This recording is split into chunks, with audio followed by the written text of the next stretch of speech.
This is Julien, and I'm here in Oslo, Norway, and what we're going to jump into here is a segment from last night's live event where I talk about how to deal with toxic people.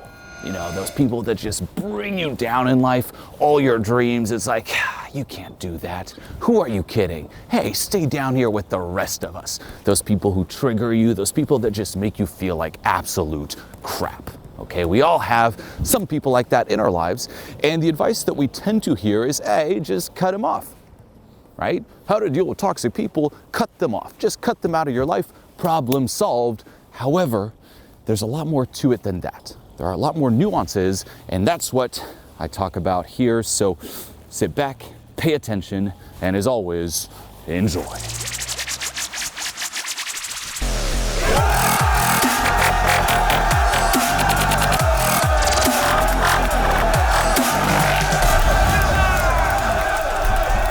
This is a little more nuanced than we're led to believe. You know, you hear how to deal with toxic people, cut them out of your life.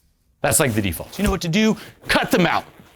And although this, in some situations, can be the right advice, what I tend to see is people just cut out everyone. You know why? Because it's easy to cut someone out of your life.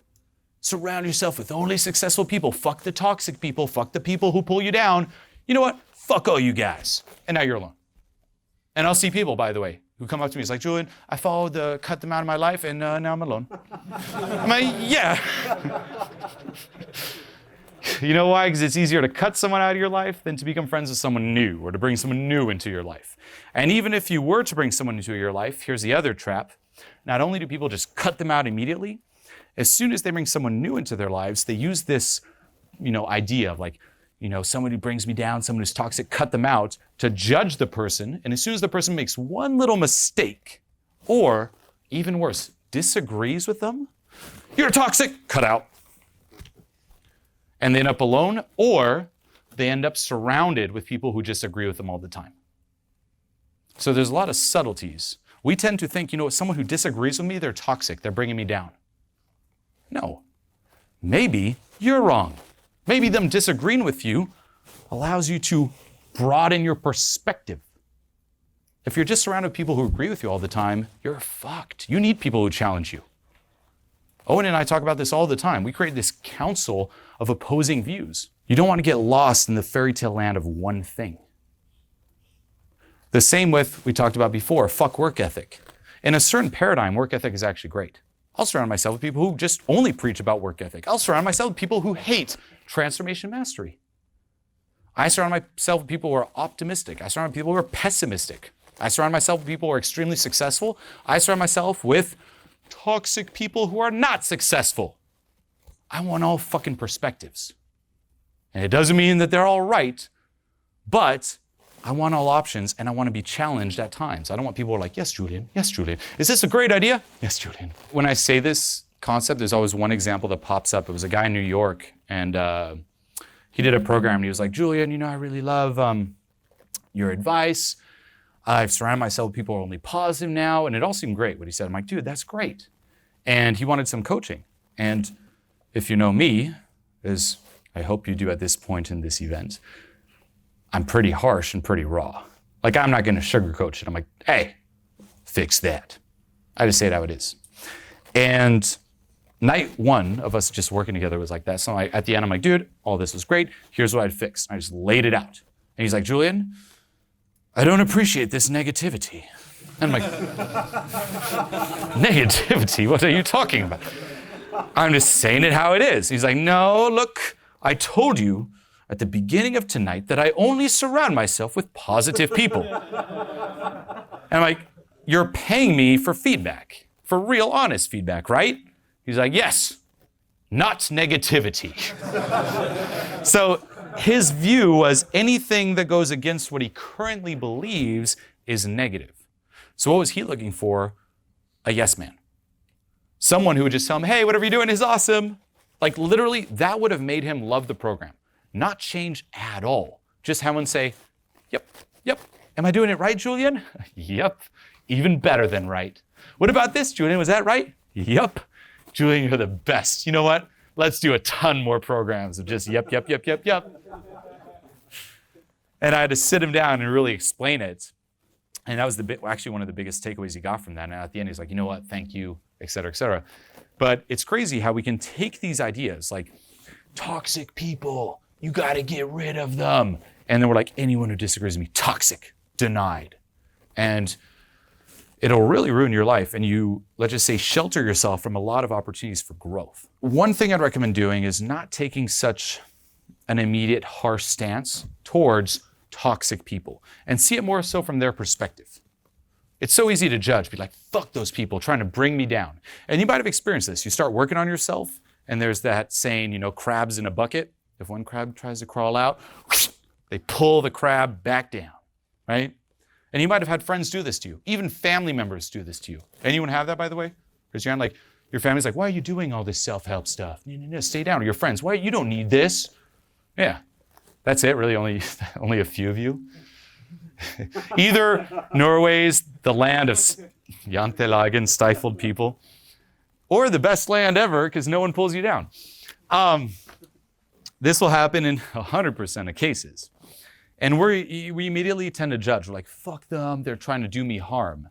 But we fail to put ourselves in their shoes. Put yourself in that person's shoes. It might not even be negative intention. Probably they're not even thinking, fuck them, bring them down. It's probably all unconscious. Why? Number one, you're creating chaos in the established dynamics. Okay, with your friends, your family, there's a certain dynamic that's established. You're this person, they're that person, and this is what's up.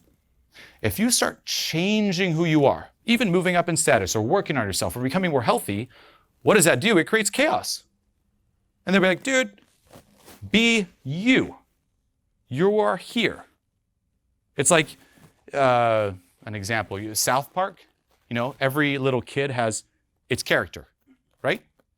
What if one of them was like, you know what? Like Cartman was like, I'm going to be Kenny now. No, you're Cartman. I expect you to be Cartman. Don't be Kenny. And let's just say Cartman now just started talking like Kenny. Like put on a fucking hoodie. He's like, that's the show. There's 2 Kennys now. Welcome to South Park. What are we all going to do? Like, Cartman, get back to being Cartman. We already have a Kenny. Why are you creating chaos in South Park? Give me my South Park. No? There's probably petitions everywhere. Like South Park lost it. 2 Kennys, not the right move. And you could argue that from Cartman's perspective, trying to be Kenny, and us trying to say, be Cartman, crabs in a bucket. Literally, that's what Cartman would be saying. Fuck all these people who watch my shit. They're trying to bring me down. I'm trying to be Kenny. They're trying to bring me down. But not really. We just want the established dynamic. The other part is that we often tend to shine a spotlight on someone else's shortcomings by working on ourselves. So let's just take this example.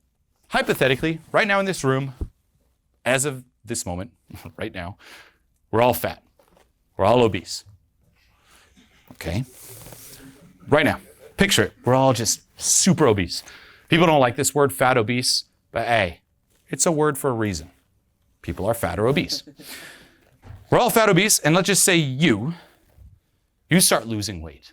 You're like, you know what, guys, women, gals, they, whatever, beings, I'm getting ripped. Now, at first we might be like, go for it.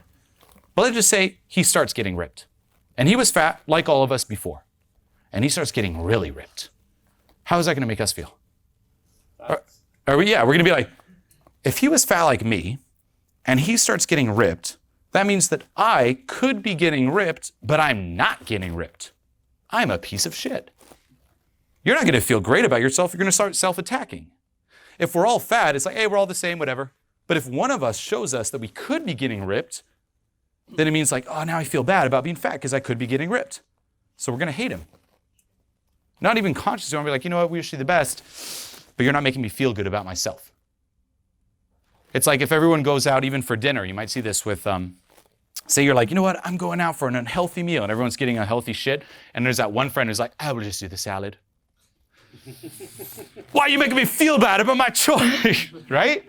Or you're like, great, do the salad, or something you're like, oh, and I got this shit. It suddenly shines that spotlight on your shortcomings. So that's what tends to happen with a lot of friends. You start moving up, working on yourself, so on and so forth, chaos, and it makes them feel bad about themselves. It has nothing to do with you necessarily, with them trying to bring you down, but everything to do with them. So just kind of adding that to your perspective as opposed to fuck them, they're the enemy, helps. Beyond that, try helping them. However, you will probably fail. That'd be the chapter of a book. Try helping them, but you'll probably fail. What I would say is present them with the resources. Show them where they can find help. Or say you're into self-help, it's like show them the self-help stuff. If you're into transformation mastery, show them transformation mastery. However, don't get attached to them doing the work. There has to be a willingness that comes from them. Okay? You can't force them to do it, and more often than not, they'll be closed to that type of work because it challenges their identity. It challenges who they are. There's that famous saying, you can bring a horse to water, but you can't make it drink. Right? And that's what you'll often see with your friends. It can be really frustrating. It's like your friend's fucking thirsty as shit. Your friend's like, what's your name? Dennis. Dennis? Yeah. It's like, Dennis, I need water. Dennis, water, please. And you're like, Julien, here's a cup. And I'm like, Dennis, water. Here's another cup, Julien. No, real water. Here's a river. No. Literally, like that's what you feel. How many friends in your life right now do you know if they just got into this type of work, they'd benefit a fuck ton from it? Yeah, a ton. Like so many. Yet they don't. And it's kind of frustrating. Like, do you not see this? No? It seems like they're blind. Like, do you not see the water? It's right here. I know it's transparent, it's water, but you not see the water? It's like, no. It's like, so frustrating, and we tend to get attached to this sometimes, where we become focused on our friends, and we use it as a requirement to doing the work ourselves. It's like, you know what? I cannot go further ahead without my friend also doing it. And I'll see this with a lot of questions like, Julien, how do you help your friends? What about your friends? And don't fall into that trap of always trying to help them to the point where you just stay stuck as well. Present them with the resources, bring as many fucking horses to water as you can, so that they know where the water is when there's that willingness, but don't become attached to it. Still do you. Don't use that as a requirement. Another subtle trap that you can also fall into with the friends is only focusing on the friends as a way to avoid doing the work yourself. Or you become obsessed with a friend. It's like, you know what? I know I should be eating healthy, but let me make sure Dennis is eating healthy. Dennis, are you eating healthy? Dennis, let me do it. And you're not doing the work. You're just always focused on fucking Dennis. I'll see that too. People obsessed with their friends to avoid dealing with their shit. And they can point out all of Dennis's problems. What about you? Well, I don't know. It's Dennis. Bring it back to you. Your responsibility. Find the benefits in being surrounded with these toxic people. This is also something to really consider if you can't change your environment. Sometimes it's like, man, they're just so toxic. And say they actually are, and it's really affecting you. There's that saying, you're the average of the 5 people you spend the most time with. Say you can't move, or say you're stuck in that living situation. During that time, number one, plan to move, but during that time, find the value in it. Turn the mirror around. If there's habits, for example, that they have that you don't want to have, it's always easier to see it in someone else. It's always easier to see someone else fucking up, not you. Always ask yourself, what's my version of that? What is my version of that? Your friend, for example, not drinking the water, classic example. What's your version of that? What's something you're closed off to? It might be a friend or someone's like, this thing. You're like, no, I want the real water. What's your version? Your friend doing some kind of escapism or some kind of habit that's unhealthy. What's your version? It tends to be highlighted in your friends. If you also get triggered by your friends, they poke something up inside of you, great. There's a funny saying where it's like, if you want to be triggered, go hang out with your family. The triggered time of the years, the holidays. You're like, I'm all over that. I'm self-helped. And then you go with your family and they do one little thing. You're like, ah! You literally act like a kid again. So although that you could argue, so toxic, no, it brings up valuable data that you wouldn't get without that. So there's still value to take.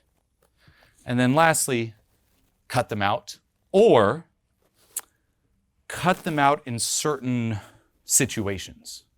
For example, it's not black and white where it's like this person's toxic or not.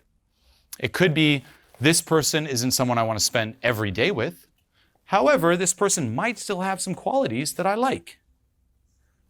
The example I always use is I have a friend in Switzerland with who we did a lot of music. We composed a lot. This person's unhealthy, not successful, lives with his parents, hates self-help, hates socializing, basically the opposite of me in a lot of cases, except for music.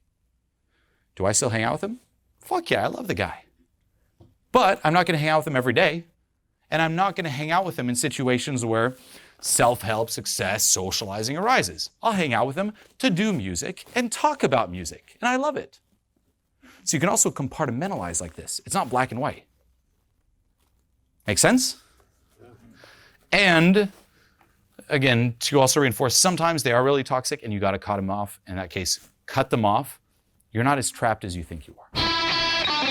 This is Julien, and welcome to Transformation Mastery. It was fucking amazing. This was huge for me. This was so important. This gave me by far the greatest epiphanies I've ever had. And we got like real deep, and I found some issues within myself. One of the best things I've seen so far in my life.